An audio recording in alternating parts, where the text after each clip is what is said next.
Marion, es-tu prête? Ok, je suis prête. Alors maintenant que tu es vraiment exclusivement connectée à ta supraconscience, que peux-tu me dire au sujet des pensées? Je vois un dôme, un grand dôme, un peu comme une verrière,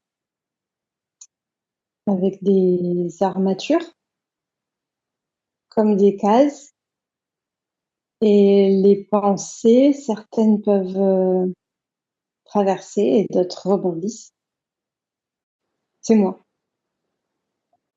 Donc tu es sous un dôme et tu vois les pensées qui sont tout autour de toi dans ce dôme. Oui.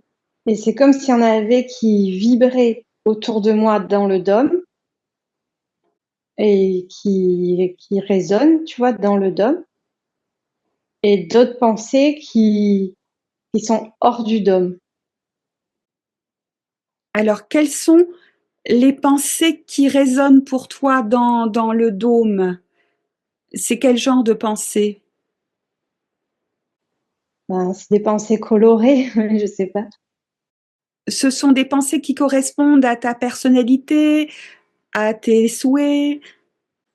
Ou Oui, c'est des pensées avec lesquelles je suis d'accord, enfin que je suis d'accord d'accepter dans mon dôme. donc le dôme, ça symbolise ton espace personnel. Ouais. Et tu vois également d'autres pensées qui ne te correspondent pas et qui sont en dehors de ton dôme, de ton atmosphère. Oui. Elles peuvent pas traverser. Je peux les voir et c'est comme si elles se cognent et elles repartent. Ou elles restent, mais en tout cas, elles traversent pas le dôme. Ce que tu viens de percevoir, est-ce que c'est valable pour tous les êtres vivants, pour tous les humains déjà? Non. Quelles sont les différences? Eh ben, il y en a qui ont pas le dôme. Et ça me donne envie de pleurer, en fait, tu vois, de voir ça. Ah, ça veut dire qu'ils n'ont pas de protection ou de limitation? Qu'est-ce qui se passe à ce moment-là, c'est quand il n'y a pas de dôme? Ben, ils sont sujets, ils ont pas de liberté et ils réfléchissent pas. Et enfin, ils ont pas, ils peuvent pas faire le tri. Donc ils subissent et ils reçoivent toutes les pensées. Mm. Et qu'est-ce que ça a fait sur eux, le fait de recevoir toutes ces pensées? Ça crée un déséquilibre, ça les rend confus. Qu'est-ce que tu vois? Ben oui, parce que j'en vois, ils sont tout tordus. Tu sais, ils sont comme un peu cabossés. Enfin, ils sont tordus et puis ils avancent un peu dans tous les sens, mais dans la même direction et ils sont vieux. C'est-à-dire que même s'ils sont jeunes physiquement, ça les vieillit intérieurement, le fait de ne pas pouvoir choisir ou mettre une limite à l'égard de certaines pensées. Ouais. Oui, parce qu'il y en a, tu vois, au milieu qui sont redressés et clairs, enfin, en couleur pastel, tu vois. Et il y en a qui sont, c'est bête, hein, mais qui sont poilus, enfin, et ils sont tordus. Et ils avancent et ils sont pas, je sais pas, comme s'ils avaient pas de pensée, en fait. D'accord. Pourquoi ils n'ont pas de dôme? Ben, c'est cassé. C'est cassé. Qu'est-ce qui est cassé? Ben, autour d'eux, en fait, tu vois, ce dôme, c'est comme une verrière, lumineux et fragile. Mais il y a une armature, comme une armature en fer quand même solide. Mais si le verre est cassé, Bah, c'est comme s'il y avait des intempéries qui pouvaient entrer et et interférer. interférer, ouais. Alors, pourquoi ce dôme est cassé? Peut-être pas toujours pour les mêmes raisons, mais comment ça se fait que certains dômes soient fêlés? La première idée qui me vient à l'esprit, c'est qu'ils respirent pas. Respirer dans le sens concret de la respiration humaine ou est-ce que ça symbolise aussi, ou ça exprime aussi autre chose? Je pense que ça exprime autre chose. La première image, c'est ça, c'est respirer avec le nez, mais c'est pour que ça soit comme le vent, tu vois, qui nettoie et qui purifie. C'est comme si ils n'arrivaient plus à inspirer. Est-ce que ce serait en relation avec le fait que ces personnes-là, elles n'ont pas d'identité propre, de conscience personnelle et d'intention qui soit vraiment personnelle? Comme quelqu'un qui est vivant, qui sait qu'il est vivant, qui choisit sa vie, qui fait ses propres recherches. Est-ce que c'est ce genre de personne aurait justement ce dôme et que les autres qui se laissent porter par le mouvement collectif sans jamais savoir qui ils sont eux-mêmes ou sans choisir ce qu'ils veulent manifester, est-ce que c'est justement ce genre de personnes qui ont un dôme fêlé? C'est ça, parce qu'en plus, ils le portent, c'est lourd. Tu vois, c'est comme s'ils avaient que l'armature du dôme. Le dôme en fer, mais lourd. Lourd? Mais il sert à rien, du coup, leur dôme.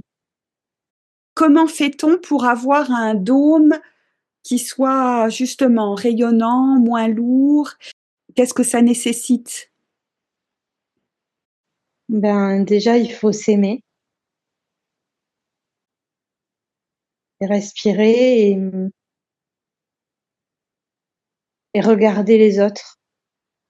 Comme relever la tête et regarder autre chose que le groupe là de poilus tordus. Donc, il faudrait orienter ses intentions, sa perception autrement, déjà avec un amour de soi, aimer soi-même, Mmh. aussi aimer la vie et puis envie de créer par soi-même sa réalité. Bon, ça c'est un sens large, mais est-ce que c'est un peu dans cette mouvance-là? Oui, c'est ça et trouver, un plaisir à faire, ce qu'on fait. Que tu vois, ils font ça, ils le font, mais il y a pas le plaisir parce que ça vient pas d'eux. Oui, parce que peut-être que c'est du copier-coller ou c'est un processus automatique. Mmh. Pas la réflexion. Mmh. Il y a peut-être pas une intention qui vient vraiment d'eux-mêmes, de leur cœur. Non. Si je fais un résumé, les personnes qui ont l'amour d'elles-mêmes, le plaisir de la vie, l'envie de créer une réalité, peut-être même leur personnalité, c'est elles qui vont pouvoir créer un dôme qui leur appartient, une atmosphère personnelle qui va permettre de mettre à distance les pensées venant de l'extérieur qui ne leur correspondent pas Mmh. et ainsi préserver aussi leur intégrité, leur atmosphère. Oui. Et quant aux autres, celles qui n'ont pas d'amour d'elles-mêmes, qui n'ont pas de réel plaisir de la vie, qui n'ont pas décidé de ce qu'elles voulaient faire, de qui elles voulaient être, qui se sont simplement laissées influencer, qui font comme tout le monde, hein, comme les conventions, bah, ces personnes-là, ben, leur dôme n'est pas uniforme ni solide, il est perméable. Ouais, c'est ça.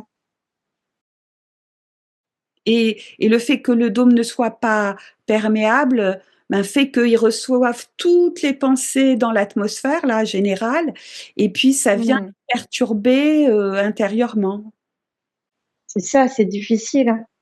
Difficile pour eux. Ça les rend tordus, ça les vieillit aussi, c'est ce que tu m'as dit. Ouais, c'est ça. Ça les Ouais. rend pas joyeux. Enfin, même les plaisirs qu'ils peuvent avoir, c'est pas des vrais plaisirs. C'est par convention, pareil. des plaisirs induits, influencés, mais qui ne vibrent pas véritablement en eux-mêmes. Non. Ben, ça émane un mal-être et une perte. Tu sais, c'est une absence de quelque chose et une perte de temps. Enfin, c'est dommage. Parce qu'ils ne vivent pas leur vraie vie personnelle.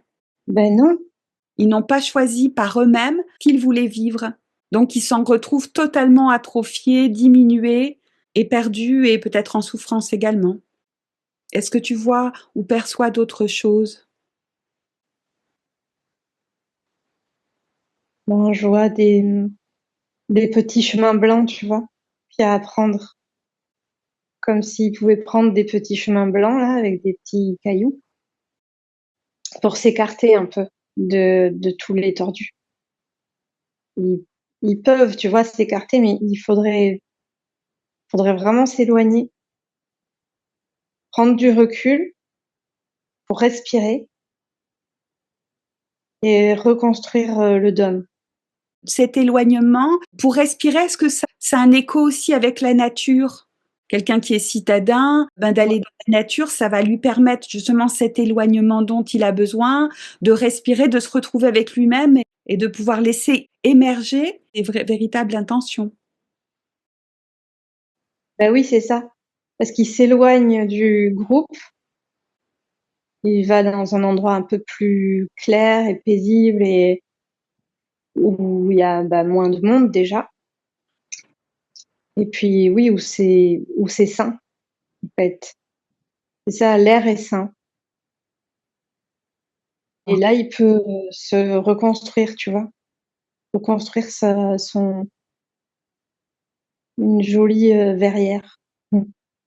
C'est la solution, c'est-à-dire pour les personnes qui ont un dôme fêlé et qui reçoivent toutes les pensées du collectif, qui les perturbent intérieurement, qui les atrophient, la solution, il faut systématiquement s'éloigner du groupe.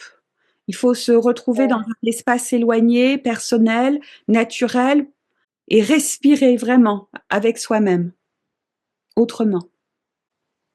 Oui, parce que ceux qui ont un dôme, tu vois, ils se tiennent plus droit, ils sont plus clairs, ils sont plus grands que les autres. Et du coup, ils peuvent toujours percevoir la nature. Enfin, même s'ils sont dans le groupe, ils sont quand même connectés à la nature. Enfin, en tout cas, c'est en eux. La nature est en eux. Alors que les autres, il n'y a pas de nature en eux. C'est comme s'il fallait qu'ils respirent, qu'ils se renourrissent, qu'ils se remplissent de nature, de vrai, de quelque chose de plus pur.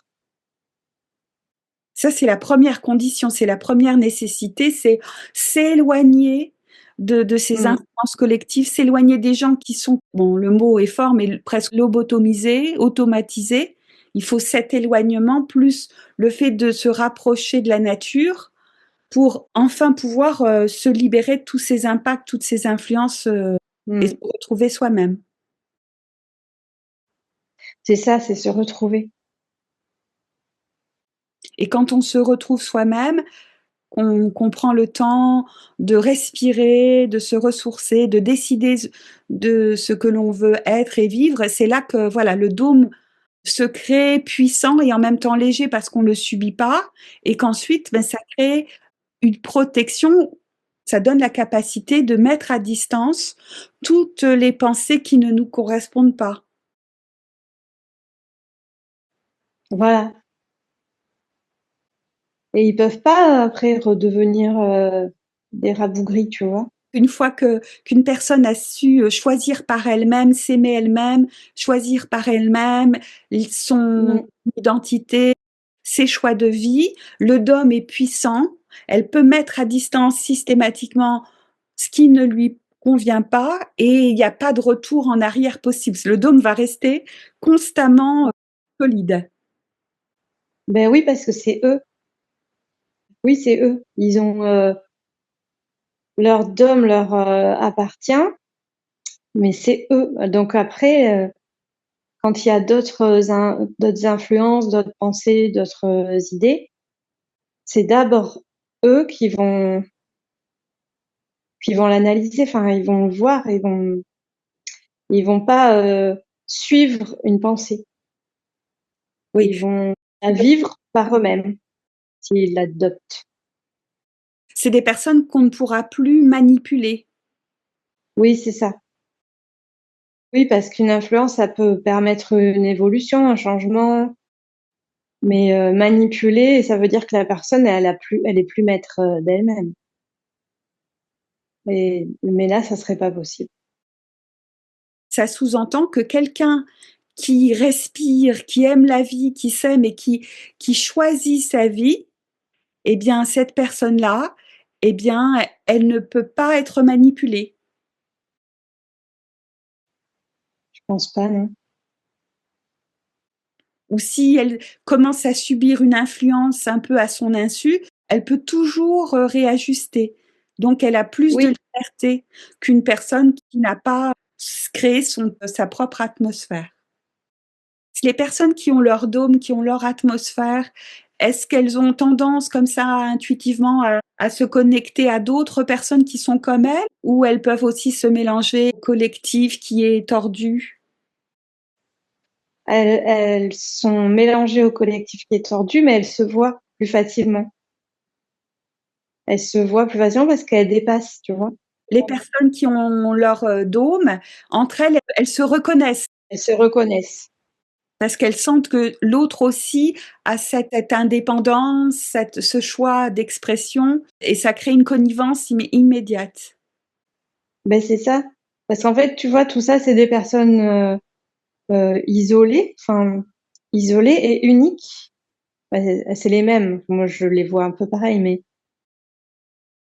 elles sont uniques. Elles sont pas toutes cognées dans un groupe, quoi. Que les autres, ils sont plus regroupés, agglutinés, des fois un peu collés. Enfin, c'est un peu gluant. Alors que les autres, elles dépassent. Elles peuvent être dans le groupe, mais elles sont au-dessus. Elles dépassent et elles se voient entre elles et peuvent rigoler ensemble. Elles se font pas influencer par le groupe, même si elles sont dans le groupe. Est-ce que tu aurais encore une dernière chose à énoncer? Donc, il faut de la joie et il faut la trouver au fond de chacun. Chacun doit trouver la joie à l'intérieur de soi. Ouais. La joie, le plaisir, l'impulsivité de la vie, enfin, c'est au fond de chacun. Et si, enfin, il y en a qui vont chercher la joie ailleurs, mais ils seront jamais vraiment joyeux au fond.